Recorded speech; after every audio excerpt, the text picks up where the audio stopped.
Welcome to the PAGCAST, where we provide regular interviews with pharmacy leaders, entrepreneurs, and members of the Platform Alliance Group. We cover the key challenges, opportunities, and practical solutions for pharmacy leaders. The pharmacy industry is a dynamic and vital part of the healthcare industry, impacting the lives of millions of Australians. But we know that success in this ever-evolving landscape requires more than just a prescription for medication. It calls for a unique blend of knowledge, adaptability, and a vision for the future. I'm your host, Melody Mugari, and together we will embark on a journey of empowerment, motivation, and growth. My guest today is proudly brought to you by the Platform Alliance Group, Australia's fastest growing community pharmacy group. So today, my guest is Michael Flannery. In my opinion, he is a legend in the pharmacy industry. He is CEO of Life Pharmacy Group, co-founder and director of the Platform Alliance Group, director of AquaCare, which centers around animal pharmaceuticals and health, as well as the director of Pharmacy Catalyst. Welcome to the PAGCAST. So, Mr. Flannery, I've got a question for you. Yes, When Melody. do you find the time to do all these things?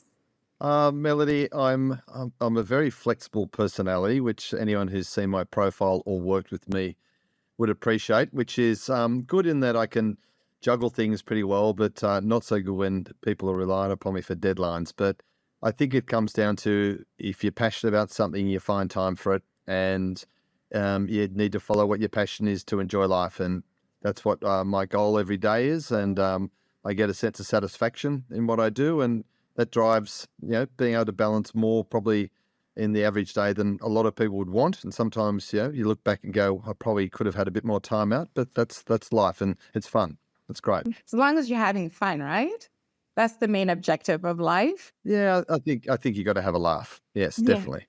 I looked at your profile and discovered that you went to the University of Sydney, Yes. and you were there the years of 1985 and 90. Is it 88? Yes. Yeah. I did think my academic record was going to be broadcast, but that's okay. So I started as a first year in 83, Yeah. and I finished my B-Pharm in 86. And in 1987, I got accepted to do the Diploma of Hospital Pharmacy, which I saw as another challenge in understanding. I understood community pharmacy very well, having grown up in a community pharmacy family. And I wanted the challenge of seeing what hospital was like. And I did a Diploma of Hospital Pharmacy and followed that with a maternity leave position for 12 months at St. George Hospital, where I predominantly worked in a little bit in the basement pharmacy, doing the ward rounds, but more so in oncology, pediatrics, mental health, and ICU, which I really enjoyed. But I sort of left that hospital career behind when I went west to do some work in Forbes for my dad. Oh, so your dad actually owned a pharmacy. And is that what drove the passion to do pharmacy? Yeah, look, I grew up, so my dad was a pharmacist in a town called Forbes, which is 5 hours west of Sydney, population just over 8,500 people. And so his family, like our Flannery family, were, sort of very early settlers in that space, and we're into hotels and pubs. And Dad grew up living on the veranda of the local hotel, where his mother, who was a widow at that stage, ran the hotel with her brother-in-law. And he went to the local school, and the family saved up money to send him off to university, where he studied pharmacy at Sydney Uni.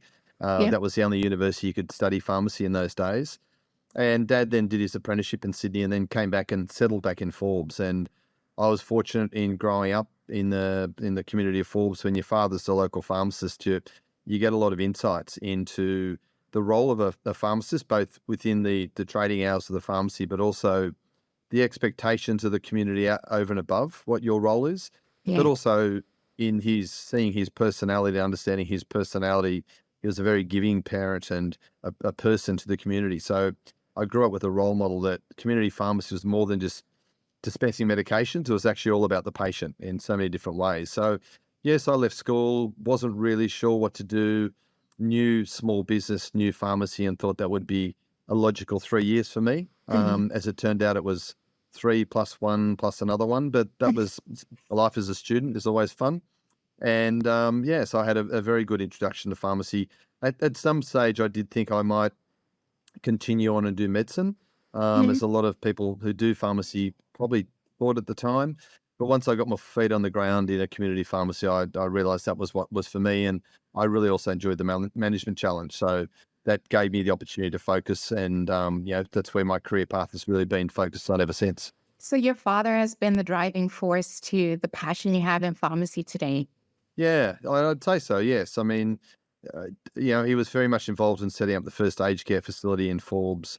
He established a place called Lockhaven, which was for kids with Down syndrome. So he had his sort of fingers in a lot of pies, but it was always around welfare and well-being and community.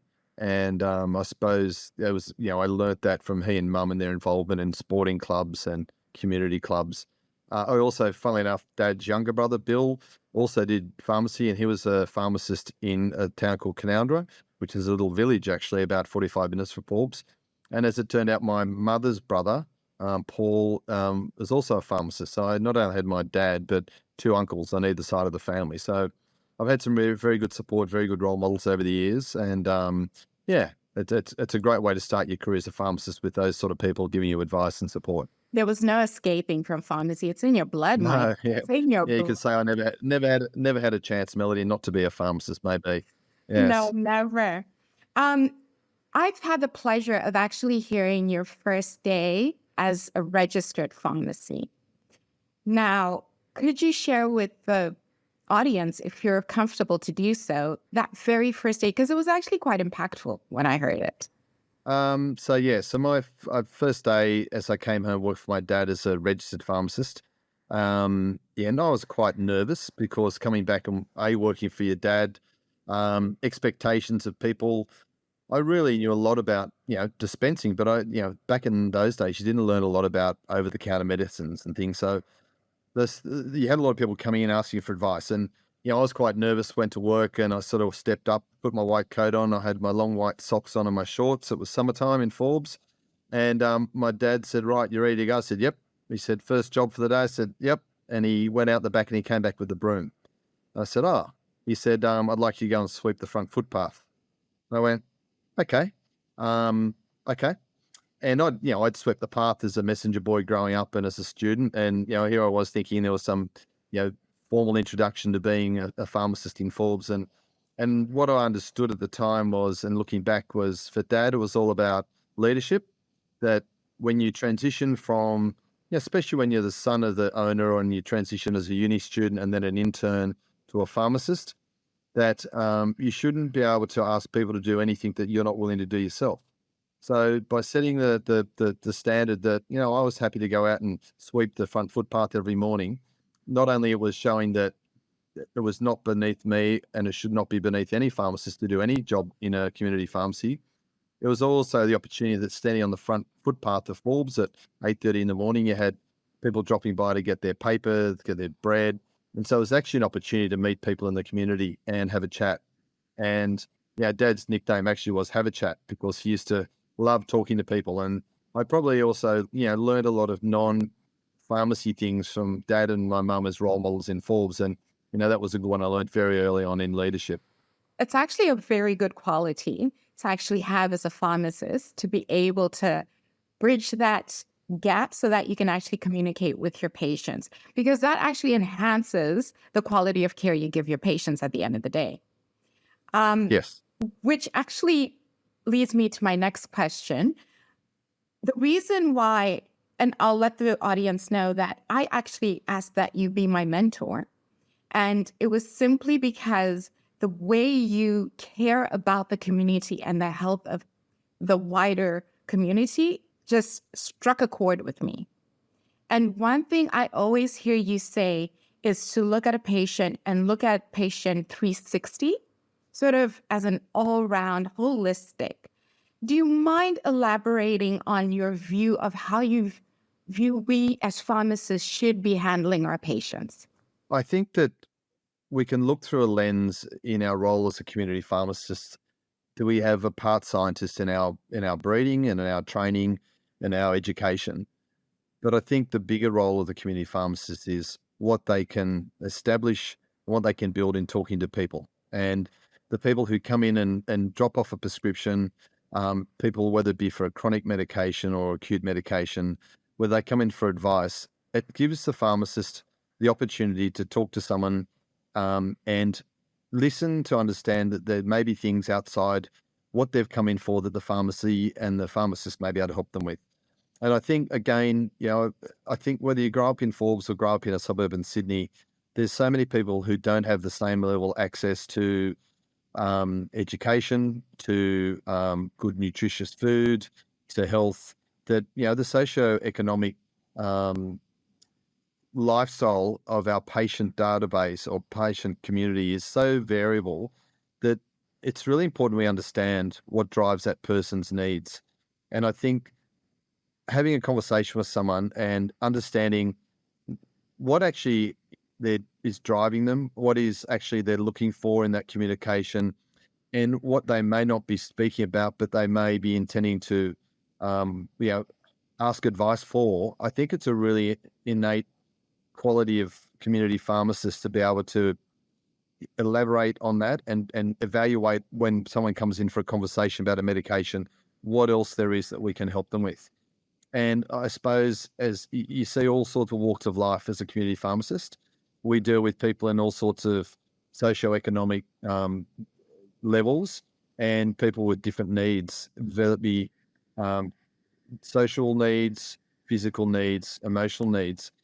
And I think that the perceptive pharmacist is one who looks outside just the communication over a prescription and looks at the holistic well-being of a patient.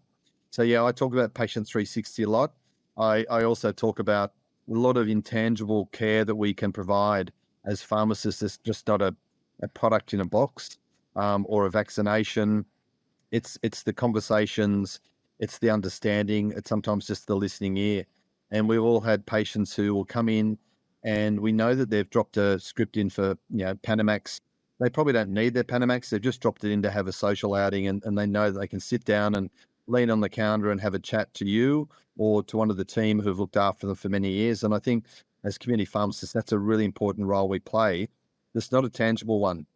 And is in a time now where the government's looking at restructuring the 60-day dispensing policies and our remuneration in the dispensary, I think what they're missing is all those intangible benefits to the healthcare system and to the patient's well-being that a pharmacy offers. And not just the pharmacist in the white coat, it's the team member on the till who greets and says hello to everyone as they walk in and spends an extra couple of minutes chatting about their kids or learning about, their mum's had a fall. It's all those incidental things that we do that are really important for the well-being of people. And I think, we can look at policies for what they are, but I think there's a lot of things that are completely misunderstood by the government and what we do in community pharmacy. That's very true, Michael, actually. And since you've brought up 60 days, there was actually something I read at the very beginning that you actually were quoted on. And if you give me a moment, I'm just going to read the quote and ask you to sort of expand on it. So I read an article and you wrote, "We, PAG, want every pharmacy owner to know that we are here to help you manage and understand the impact and provide you with a practical plan so that you and your team can focus on delivering the best care to your patients." So from what I've heard so far, not only is your passion with the patients, but it's also with the pharmacies that are within the PAG group. And I know right now you're currently in WA visiting members there. And if memory serves correctly, I think you were just in Forbes just the other day because I saw a picture of you in Narromine. And you've been basically touring Australia for the last month or so, just visiting pharmacies, just letting the members know that you're here for them. And if anyone has any questions, they can come directly to you and ask. How have you found the feel? What's the pulse? What's the feeling on the ground? Melody, as an owner, the first impression we all got from the government announcement was shock and panic. And I think probably having an old head, and having seen transitions in the industry in the last 30, 35 years, where massive changes were brought in and announced, but probably none of the announcements we've seen over the years have ever had as drastic effect from a timeline point of view and a scale point of view. And when I sat back, I've got a number of partners in pharmacy ownership with myself, and a number of them are looking at increasing their equity and new partners coming in who've been working managers for a number of years. And my first advice to them was just stay calm for the moment until we can pull all the details apart and understand the pathway forward. And I think one of the good things that PAG has done as an organisation, I'm really proud of the team that sat back and went straight away, what can we do to help our member?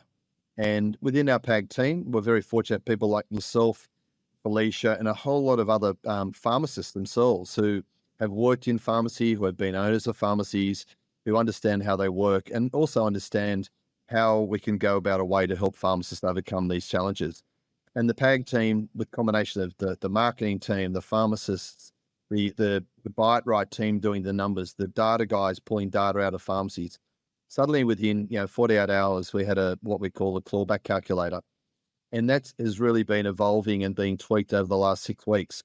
And the PAG team, led by Dave, the CEO, and Steve, my co-founder, we decided the best thing was to actually probably turn the momentum in the storytelling of the 60-day dispense, leave the negotiations with the government to the Pharmacy Guild, and by all means to all the various owners to go and represent individually. But as a PAG organisation, the best thing we felt we could do, and what we've done subsequently, is go and talk to members about where we saw opportunities to help them. First thing is acknowledge it's going to be a stressful time for them all at the moment, but also then say, however, we've got your back. And as we know, each pharmacy is very different. Each pharmacy has different rent to turnover metrics, different staffing weights, different aged care facilities, methadone pay, whatever it may be. But within the PAG experience, we have enough to be able to say, we've got a bespoke model to look at how we can help you plan to take on the challenges of the 60-day policy from a financial point of view and apply, there might be 13 to 15 little levers that we can do within your business to help you claw back some of the revenue that may be about to head out the door when these policies come in if they get legislated. But also, so the roadshows were really important and the webinars, and the beauty of, I like the mindset of the PAG team went, we can do this for our members, which we supported, our CDCs, our Advantage, our PAL members and our Catalyst members. And then we went, you know what, this is about the industry being sustainable. And there's a lot of single ownership pharmacy owners who are out there really worrying about what do I do and where do I go for advice. So we opened up the webinars to the industry. And we had people we had accountants, we had solicitors, we had brokers, we had members of other groups aboard. And really, it's all about PAG helping the industry and using our insights for our members and every owner that is out there in Australia. And it's not a good position when you've got a mortgage, possibly on your house, you've got a business loan against your business, you've got commitments to people who you've employed and rely upon you after a couple of years of the pandemic for employment. You've got a high cost of living. You've got all these elements coming together. Mental health has been a big issue for owners and team members in the community. And suddenly this big pressure cookers put on owners because the government is going to take all this money out of the system. So our view was we really need to get out there quickly and tell people we're here. We don't have all the answers yet. And not every lever will be applicable to every store. But across the scope of what we're doing as an organisation, we can help every pharmacy. And as well as that, we're also, and I know I've talked to you about this a number of times, there's new categories which we need to probably dust off and really explore and fast track evolving them to produce and build programs and services that community pharmacies can offer their patient cohorts, because community health and access to healthcare is not getting any better through these government changes. Regardless of bulk billing incentives for doctors, we still know GPs are really hard to get into in all communities, Sydney, regional, rural, remote. And I think the role of community pharmacist is going to get even more important. And this is what I suppose the frustration with the government is. They're looking at us through cookie cutter numbers and number crunches. They're not looking at the holistic role we play. A lot of our services that we provide are co-funded by our dispensing fees. We choose to do free deliveries. We choose to provide DAA packs to private patients below what it costs us to do them. So by pulling this funding mechanism out in one part, it's like pulling the piece out of the whole puzzle collapses. So our concern is that the well-being of the patient, who we've looked after through all these other services, will be challenged because we will have to actually charge fees for areas that we haven't before because the funding of the dispensary is reduced. And that's a worry for someone who's got an elderly parent or a chronically unwell sibling, or someone at home who they care for, and someone's in an aged care facility, and an aging population staying at home are more at risk now because we won't have the connectivity to these patients. I know the government say they only come in every 2 months for their medication, but a lot of them want to come in once a month or more often for that incidental conversation we talked about earlier. And we still need to have the people to have those conversations because that's really important. So it's not just about a medication being dispensed. It's actually about the conversation, and about that conversation extending into the conversation when the delivery driver drops it off to Mrs. Smith at home and checks that she's okay when you drop the medication in, or drop the frozen meals in if you're delivering frozen meals. So it's a lot more than just the one dimension. So I often, as we've talked about, Melly, talk about the intangibles, and everything's multidimensional. There's more than one dimension to what we do. And I think that at the moment, you've got one thing, the government saying, we're going to expand your scope of practice, which tick, great, finally. But then on the other hand, they're saying we're going to make it hard for you to do your daily jobs because we're going to defund all these services through the 60-day dispense fee. And so you're in this quandary of what do? Do you retreat and try and save money and see what happens? Or do you invest and say, well, you know what, I'm going to back community pharmacy, I'm going to back our team, and I'll back our guild, and we're just going to business as usual, and if not, we'll fast track some of these innovations to make sure we're embedded in the community and hope that some common sense prevails in the policy. Either it's changed dramatically, or it's the system we weaned off the dispense fee over a period of time, or the molecules are reduced. Whatever it may be, there's a number of mechanisms being discussed that's beyond my pay grade. But hopefully, in a worst case scenario, pharmacies are more resilient and they've got more tools especially through the PAG toolbox, as I call it, to be able to survive through the next 3 to 4 years until we see where things settle. Hearing what you say, it's a mixture of feelings on the ground, but then PAG provides that level of hope to its members, and not only to our members, but also to the wider pharmacy groups that are even out there, where when it comes to this, we're all bands of brothers. We're all banding together to get the better outcome that we all hope for. Now, what do you perceive is the future of pharmacy? The future looks bright for you? For me, it does. Look, and you referenced my road trip earlier. I took Dave and a team of PAG people through the Canberra, down Wagga, out to West Wyland, where we hosted one of the webinars. Our Catalyst member out there, Brian Monaghan's the local mayor, so we did the webinar out of the mayor's office, which was a bit of fun. Then we cut across to Condobolin, a single pharmacy town west of Forbes, and back into Forbes, and it's all the guys, Sarah and Jack and my teams there, and then moved back to Sydney through another couple of visits. And I think what it cemented for me, and what it was great to take Dave, our CEO, out to show him, is that I think across the 7 or 8 pharmacies we saw, there would have been 21 to 24 clinic rooms. So to me, and my passion is around the clinic room, the health hub, the professional programs. I think that what it showed was these pharmacists were committing to the future position. And some of these clinic rooms were built 3, 4, 5 years ago, before COVID. So before we had vaccination as a core offer. We were hoping the government would move this way. We were hoping the industry would move this way. We always knew the community needed us to move this way because we knew healthcare isn't keeping up for patient needs. So for me, there is hope if the industry takes hold of these opportunities. I think if we're giving, COVID vaccinations and flu vaccinations behind curtains in the corner of a pharmacy, we may have been able to get through that in COVID because of the urgency and the immediacy of the need. But I think we all need to step back now and go, we would need to provide a really professional environment for our patients. So when they walk in, they feel as though, and they get that sense that they've always had that trust with us as pharmacists. They've had great trust with our teams over the years, been built up through visitations every 2 to 3 weeks and years of loyalty to pharmacies, or they've come in because they're visiting a town. Whichever way it may be, if you can bring the clinic rooms to be a feature in what we do as a pharmacist, more so than the dispensary these days, it really cements our position of being in the primary healthcare. And I think that to me excites me. You look at models particularly in Canada, which I know our Pharmacy Guild are aligning some of our strategies for Australia, future Australia, healthcare and pharmacy. And, the fact they can do immunisation, they can do travel vaccinations. You've got a whole scope of, limited minor ailment prescribing. It takes the pressure off the GP. It adds the satisfaction to a clinically trained pharmacist that they're able to do something there and then at that intervention with the patient if it meets the protocol of that particular program. And it has to help the patient from access to a convenient, well-trained clinician in a pharmacy environment.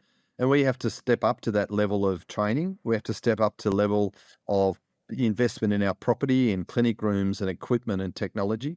And to me, I think that excites me for a future pharmacist, clinical pharmacist, for a future owner. I think that's great. And I was fortunate last night, we had a dinner with some pharmacists here, and there were 3 young pharmacists in Perth, and all at different ages and stages. One was about to buy into a pharmacy and a bit worried about 60 days, understandably.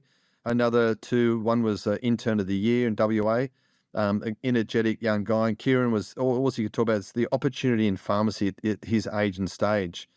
And I thought it's great if we could take some DNA from him and spread it to all the owners who are feeling the pressure to say, it's not all gloom and doom at the moment. Yes, I'm not by any means, the financial impacts of this policy are going to be devastating, but there is a mindset that we can overcome this by engaging and forging ahead with these scope of practice opportunities and doing it properly. And that means maybe spending a bit of money to invest in automation and robotics to free up time for a pharmacist to be in the clinic room more often, or technology that enables communications to patients about appointments and follow-up and how did your treatment go, or you just started an antiviral yesterday, are you feeling okay today?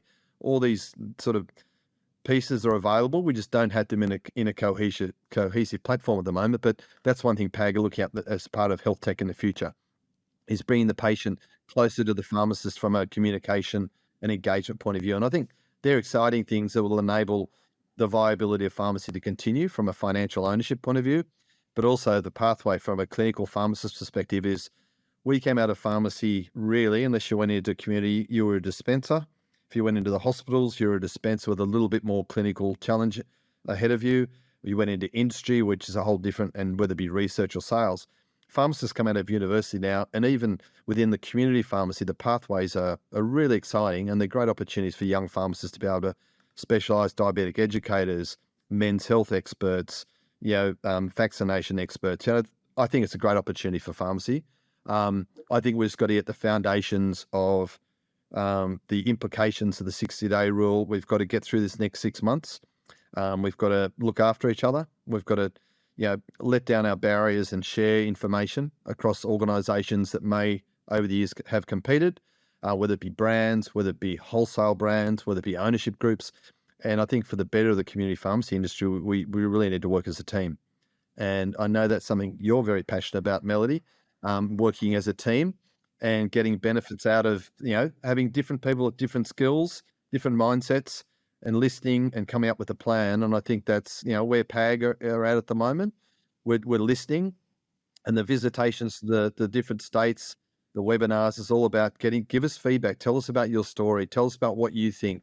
And then internally, we're using that information to say, how can we help that member in Katanning, or how can we help that member in, Wallerawang, whatever it may be. And that's, I think, the beauty of what PAG represents now is a lot of expertise. I think between Steve and I, we as owners, we was quoted we have over 65 years of ownership experience. I could say I've had 20 and he's had 45, but if you watch this, Nice he'll throw, kill me. nice throw. But if you go to the wider PAG team, with Johnny and Mike and all the team that we have, they've worked in pharmacy, Andrew, Nicole, Felicia, Natalie, you name it. We've got a team of people who've got so much experience, yourself, both working in pharmacy, working with pharmacy, that I'm really confident we're going to help pharmacists get through this. It won't be without its pain. It won't be without loss in revenue and profit at different stages. But I think we've just got to keep calm and work together. And I think as an organisation, we are building and providing tools to help people move through this really tough time. Well, I just want to let you know that Steve is probably going to be one of my guests, and I will be quoting you in saying that he's got the 40 Yes. and you've got the lesser share. Let's see I how hope I get a right as long as I get a right reply, Melody, I won't mind. okay, cool. Now, I'm also going to call you out because on that road trip that you went on, I had the pleasure of Yes. actually accompanying you and Yes. seeing all your pharmacies and seeing all the work that you and the partners have done. And at the end of it, the only words I could truly use to express how I felt was inspired. Because it was wonderful to see the level of quality of care and the services that Life Group offers the communities where they are. And not only that, but every team member I spoke to was passionate. You could feel the passion each time you walk in. There was pride as well of Yeah. working at Life Group pharmacy, whether it was Orange, whether it was Coolum Court, the pride was clearly visible. Forbes, it was tangible. Now, you didn't start with all those pharmacies. I'm pretty sure you didn't. You No. probably started with one. Could you tell me, how did one develop into two or three? And the next thing you know, Instago. How did that happen? What was that epiphanous moment? How did you infuse your passion? Melody, there's been a lot of, over that journey. So I built my first store in 1990. So over the last 33 years, there's been a lot of inflections where I've been in a position where things have either landed for me, I've been in the right place at the right time, but probably most importantly, I've had the right people around me. And I talked earlier about the influence of my parents, and I got off to a great start. I went home for 3 months to do a locum. I thought after having an extra year at uni, I owed my parents at least a holiday as a registered pharmacist so they could go overseas. So I went home for 3 months to Forbes, and my ambition was to travel overseas. All my mates at the time were getting jobs in the UK in hospitals, and I thought that sounded like a great time. Sounded also like a bit of an extension of uni life, back to just relocating to the UK, and I thought that sounds like good fun. As it turned out, my 3 months turned into 13 years in Forbes because I went home. I just got a real sense of enjoyment for the community, and I played rugby for Forbes and met a whole spectrum of people that I didn't know. I'd been away to boarding school when I was 11, so I hadn't actually been in Forbes back home other than school holidays for 11 or 12 years. So, when you go back to those communities, you've been away to boarding school, you have some challenges to integrate back in. And, I found playing rugby was probably, for me, sport was the best way to integrate myself. Great. It happened that I worked for my dad for the year. A pharmacy down the road came up. There were 3 pharmacies in Forbes, and it was an Amcal pharmacy. And Amcal became a big part of my journey as well. And so I bought that store. And when I say I bought it, I probably had no idea. I signed documents. My dad was sort of talking me through what it meant. There was a bit of this would be a good investment. And if you really, in 3 to 5 years, you really don't want to be in Forbes, you can sell the asset and move. And I took over in February 1990. And unfortunately, my dad passed away about 6 weeks later, just very suddenly. And it threw me into a complete spin. I had really no idea what I was doing. Yeah. And so I had 2 pharmacies. My mum wasn't a pharmacist, so I suddenly went, whoa, I'd bitten off a lot more than I really understood. And I look back and I had great mentors. There were pharmacist mates of my dad's. There were mates of mine who turned up in town and helped. And I ran Dad's store with locums for about 3 years. And I learned the other side of pharmacy in that, look, in those community towns, the bond is to you and to the regular person they get to see and speak. And I had great locums. I also had really bad locums.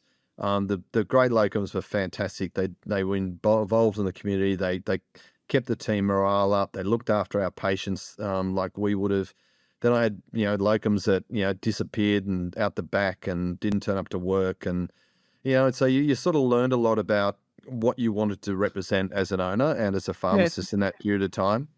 And eventually we decided to merge the two businesses. And it was a tough decision because we literally, I was in AMCAL, and AMCAL I had found probably something that, I was very reliant upon I would have been very reliant upon my dad in how does things operate? Because, I'd only really worked for him for a year, and you weren't still, there's so much to learn about running a pharmacy and especially about managing people. That's probably the biggest thing I had no idea on.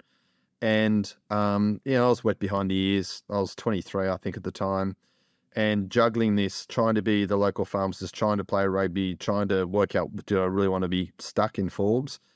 And, AMCAL, I met some great mentors through AMCAL, and they were probably, I don't want to insult them, but between 5 and 15 years older than myself, people like Peter Madden and Peter Gissing from Wagga, Michael Clifford from Tumut, and John Hamilton from Young. And these were my dad's generation and in between. And there was never a moment you didn't feel you could pick up the phone and ask these guys for advice.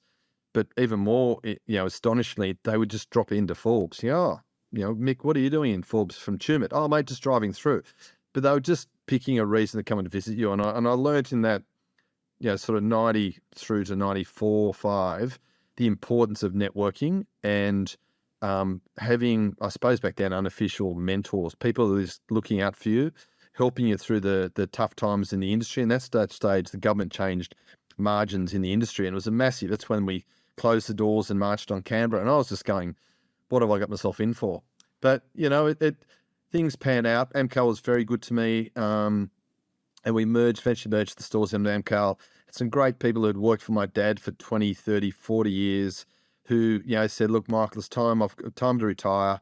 And they'd been great stalwarts to the community. But, the beauty was that we got into this rhythm of, we were putting morning teas on for the Cancer Foundation, and they'd say Marcia and Sheila and Lorraine and particularly those three go, well, we'd love to come back. We don't want to be paid, but we want to see the customers. We'll do the morning tea. So we went through this phase, and I just got married, and Ad had come to town with, a lot more bigger picture marketing ideas than what I ever had. And so we then put all these new initiatives in store around community awareness programs and put the Look Good, Feel Better in for female cancer patients who needed, they're losing their eyebrows and hair and things that weren't in regional areas. I thought, wow, there's this huge gap of what I learnt and saw in Sydney. And in Sydney, I'd worked for my uncle in the Surrey Hills area. So access to major hospitals, medical centres, pathology, everything was around the corner.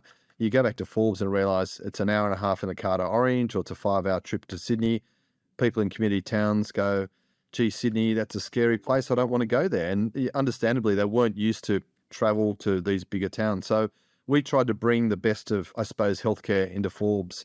And the thing about it all was, you had these team members who'd worked for years who still wanted to come back and commit and offer to the community by offering morning teas and helping you do promotions. And it was a really great journey. And then the big thing for me, Melody, by end of, I worked out I didn't have enough resources. I had 4 young kids working weekends. And fortunately, Forbes only had Saturday trading until 1 o'clock on Sunday for 2 hours, but still, you never got a break. And so I decided I need to go and find some resources. So I started on a cadetship program or intern program, went to a couple of local, as one particular local girl, Tanya Dwyer, who was at Sydney Uni, and I put her on a scholarship and said, hey, look, how about I fund you through uni? You come and work for me in Forbes and you do your intern year. So Tanya came and did that. We then found another young pharmacist, a young bloke from Lake Angelico called Simon Blacker.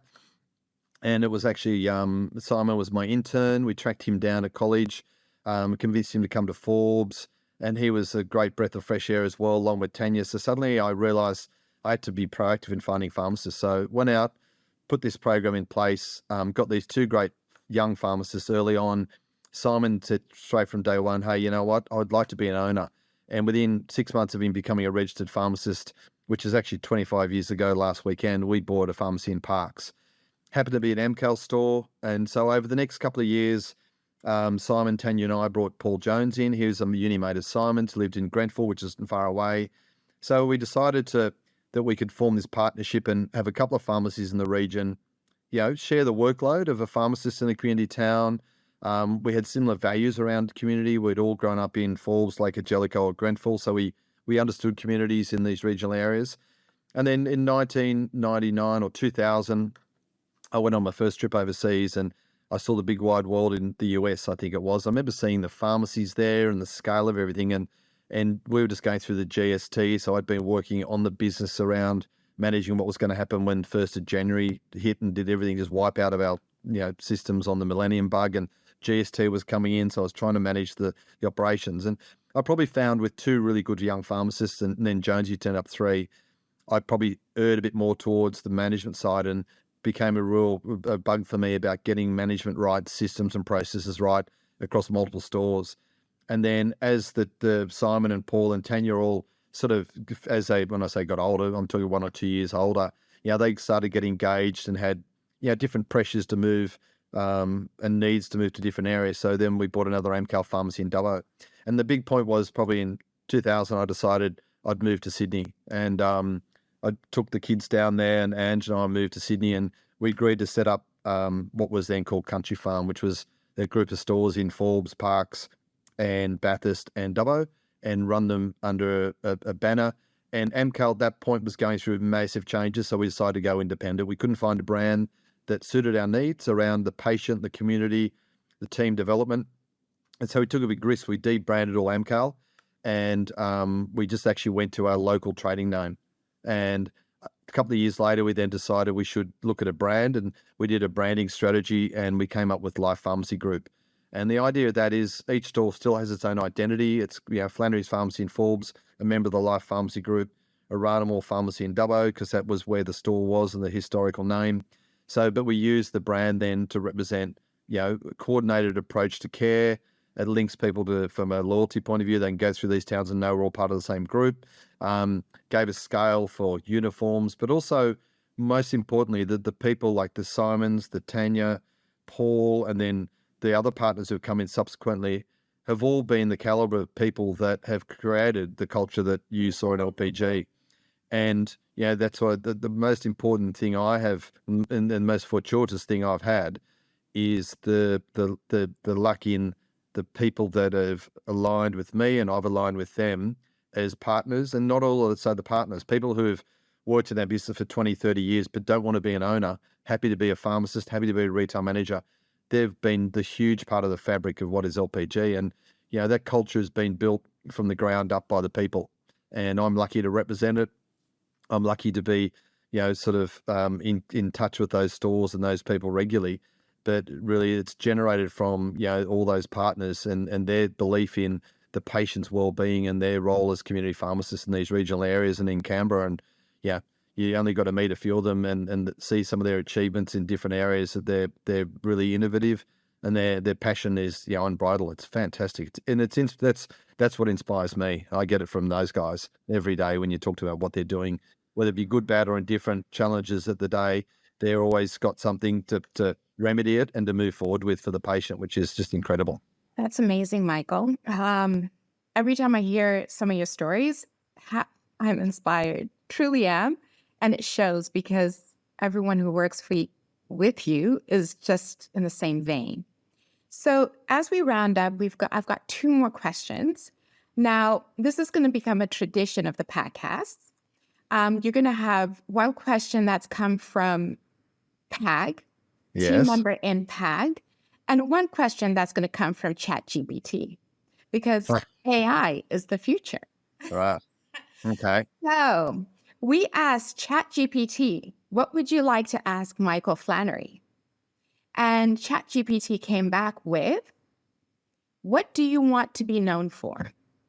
That's an easy one. I think putting the community back in the community pharmacy. That was a tagline we came up with the Flannery's team, with Sarah, back in 2018 when they put a submission for Pharmacy of the Year. And we sat back and we probably evaluated where we believe we were as a pharmacy at the time and as a group. and we got so caught up in price disclosure and so caught up in so much going on in the industry. Every time we turned around, thought, what's the solution to that? It seemed to be something from what we used to do in the old days, and what was old was new again. And I think what we came back to was we're community pharmacists, and what does that mean to us? So I would say that to me, it'd be putting the community back in the community pharmacy. Thank you for that. I'll relay that to ChatGPT. Thank you. Do I get to ask who asked the other question, or because ChatGPT can get away with it? It's okay. It's okay. I think with this first one, because you're my first guest, you can ask. You can ask. It's okay. No. So this went out to the wide PAG team, and we said, I've got Michael Flannery coming on as a guest. What would you like to ask him? And the question from Mark Payton was, and he is part of the marketing team, you may know him. What would you say is your superpower? Superpower. I know one CEO said that in amongst chaos, he can still fall asleep. What would you say is your superpower? I don't think I have a superpower, but I think I have the ability to see the upside in most things. Oh, so you have in life. excellent vision. Maybe. Yeah, I think I'm normally pretty calm in crisis. My mind tends to be able to think of different things, and I tend not to, and you would know, having worked with me, Melody, that I tend not to, I got plenty of ideas, but I tend not to come up with the answer too quickly. I try and just calmly look at things and think through. So I think, possibly, just looking for solutions. I tend to be able to have some insights into that. But I don't think that's a superpower. I just think For solution and process building? Solution. I'm not a good process person. I'm too Okay, so flexible. so finding the solutions to problems, which is actually a really good superpower, because in amongst 60 days, most would have just seen the bulletin that 60 days was going to be introduced. Yep. Then you went that one step further and thought, okay, 60 days will be introduced, but what is the solution? What can we do more of? And it's probably resounded in even how you run life pharmacy groups as well, because you mentioned that at one point you had to stop and actually realize that you had to draw more people and resources. Yes. Because there was an issue with... Yeah, no, I think probably finding a solution. The one thing I'll add to that, and I can say it's neither my parents are alive, but I probably don't follow the rules often. And I think probably I was never a child who did well with rules. And I think in an industry that is quite a conservative industry, my parents raised me to think outside the square. And probably if I look at, when Simon and I were lucky to go to the US and saw the Minute Clinic and brought back Easy Clinic idea, it took us 3 or 4 years working with Andrew, Nicole and Shannon to get it right. But I think seeing things that aren't there and trying to work out how they can be there for a benefit or an opportunity for the community pharmacy industry is probably, I'm not sort of restricted by what we should do, the conservative insights or viewpoint. I'm actually happy to challenge them. And that's probably a trait that can be good and can be bad. But that's probably one of my, that comes to my insight or my solution is, I'm probably happy to not follow the rules and think outside the square a bit, to find a solution for the future. Thank you so much, Michael. So when I come up to you with those oddball suggestions, I don't expect a raised eyebrow. No, not at all. Well, Michael, thank you so much for your time today. I know that you need to get back onto the road to visit members there in WA. You've been an amazing first guest on the PAGCAST. You've been inspiring. You've poured yourself out to us and to the members. So I thank you for that. We hope that you have a safe trip and we see you soon back in Sydney. And I look forward to the next road trip. I can't wait to see where you take me next. Oh, we've got some good plans, Melody. And I suppose just to wrap from my perspective, the journey for me from a single pharmacy owner to partnerships, to a group, to Instigo, which was, as I said, the evolution when I moved to Sydney became a head office for the Life Pharmacy Group, and then the merger with Advantage, and then working with Steve and Johnny and Michael and Warwick. The opportunities that I surround myself with really good people and good thinkers, and then the merger with Pharmacy Alliance into now Platform Alliance Group, and adding Dennis's mindset, and those who have worked with Dennis, as I said, he's a very strategic thinker who plays chess games 3 or 4 games ahead of where most people are at the time. I think PAG's in a really good place, and the industry's under pressure, no doubt about it. But I think the support networks of the PAG team, the tools we're offering, and the people that we have in the organisation, it's inspirational to see what they've done already in this 6 weeks to help people alleviate the stress of the 60-day policy. But at the same time, we also know people like yourself and your team are working on scope of practice with the pilot stores and the UTIs. So there's all this positive energy happening as well. At the same time, there's a lot of negativity in the industry. And I think the beauty of what the team that you work in and the team working in the PAG organisation is that they're all about the industry and all about the community ownership and the community pharmacy. And I think that's a great thing. And I look forward to 6 months' time, apart from hearing what Steve's got to say about me, is seeing where the industry is after all this work that everyone's put in across the board. So thank you, Melody. No problems. I will send you an email and a text message with Steve's response. Maybe I can vet his audio interview before it goes to air. Maybe. Well, thank you so much, Michael. We'll end it for today. Until next time. Thank you, Melody, and look forward to catching up soon. Yes, definitely. Thank you. Bye. Bye. At Platform Alliance Group, we believe that success is not just about individual accomplishments, but also about lifting each other up. Together, we can build a thriving and prosperous pharmacy industry that meets the needs of the patients and supports the Australian health system. Thank you for joining us today on the PAGCAST. And don't forget to share, like, and leave us a comment if you have found this episode of value or have any feedback.